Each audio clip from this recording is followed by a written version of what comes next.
I'd like to invite to the podium someone who mentored me to be the CEO that I am today, Professor Njabulo Ndebele, the chairman of our Board of Trustees, to welcome you formally here, but also the audiences following the proceedings through radio and television broadcasts and on other various online platforms. Prof has been a great mentor and leader of the foundation and has served the legacy of Madiba with distinction for much longer. Thank you very much, Prof.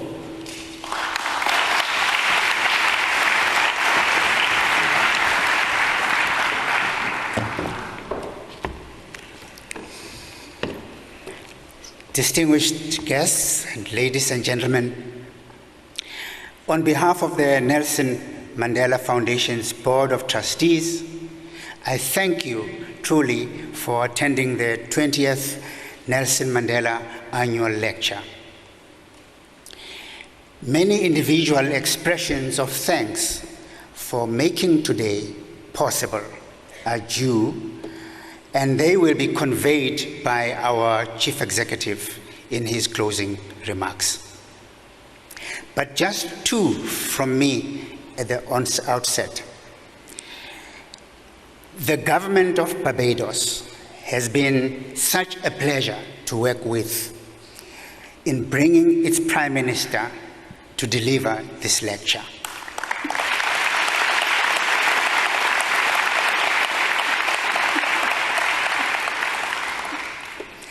And we are grateful to the province of KwaZulu-Natal for hosting this lecture for the very first time.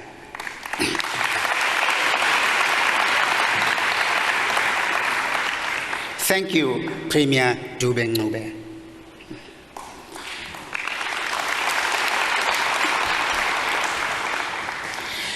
We wanted to be in the province at this moment, after having done a lot of relief work here, both in the wake of the floods earlier this year and the wave of public violence in the previous year.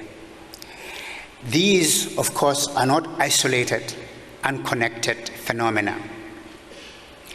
The voraciousness of global capital both condemns populations and the global south to destitution and to the ever-growing exposure to extreme weather conditions and what could be called climate injustice. The global struggle for justice continues. South African struggles for liberation through the colonial and apartheid eras have always placed the land at the center of desire and purpose. We cannot understand past and present discourses without pursuing more movements of freedom, without understanding the spiritual, cultural, and political importance of the land. So it is that many of our songs and our slogans speak to this very issue. The lamentation Tina Sizwe Esimnyama expresses the pain of being separated from our land and longing to return. Izwe lethu maibuye Africa. They all speak to the same issue. And climate justice is enabling us to understand that any returning of the land must also mean the return of healthy and prosperous ecosystems and environments that are able to support human and other life forms. It means communities being able to live in harmony with the needs of the land and the calling of their ancestors. It means the end of extractive mining practices that place the safety and well-being of communities at risk. The end of toxic dumping in vulnerable regions, the end of the profoundly extractive relationships between the global north and the global south. What I am naming here, I believe, is what our speaker today, the Honorable Prime Minister, Mayor Mottley, has called processes of decolonization. Increasingly, we in the global south, and thanks to the powerful voices like that of Prime Minister Mottley, are beginning to understand the connections between climate justice and decolonization. For too long here in the South, in South Africa, we have not only not seen the connections, but have regarded them as almost competing with one another. This is a distraction we can no longer afford.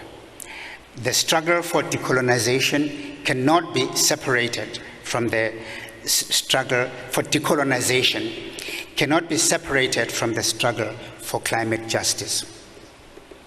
For centuries, European colonialism took control of the global south, extracting from its peoples, its cultures, trades, and crafts, such as resources such as rubber, coffee, tantalum, gold, and most relevantly, oil and gas, and I need add today the latest cobalt. Slavery and colonialism contributed critically to the emergence of the Industrial Revolution in Europe and later in North America, and thus began the release of greenhouse gases into the atmosphere in volumes that were unimaginable. What followed has left the global south with climate-resilient ecosystems and environments, which in turn makes it particularly vulnerable to climate disasters such as droughts, typhoons, floods, and heavy wind, to name a few. And here, we in Durban today, which we now know is becoming increasingly vulnerable in exactly this kind of way, that only a few days ago we had another flooding in this part of South Africa. The climate change is disproportionately devastating countries in the global south, and that fact is no longer a question. In making 2019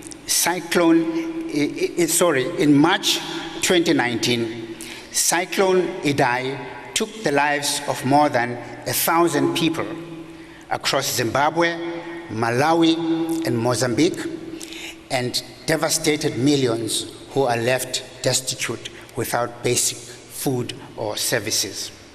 And over the last year, deadly floods and landslides have forced 12 million people from their homes across the globe in India, Nepal, and Bangladesh. And scientists say that the region's monsoon rains are being intensified by rising sea surface temperatures in South Asia. Rising sea levels, warming temperatures, deforestation, and more frequent and extreme weather events place the Caribbean at high risk, to the point where coastal communities and entire islands could potentially disappear. I could go on. There are just 3 examples that I have given of a growing global phenomenon.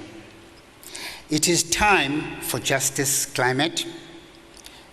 This is to say that our response to climate change must take into consideration the ways in which that change is a social crisis that affects different people in different ways, and is further intensifying existing forms of injustice and inequity.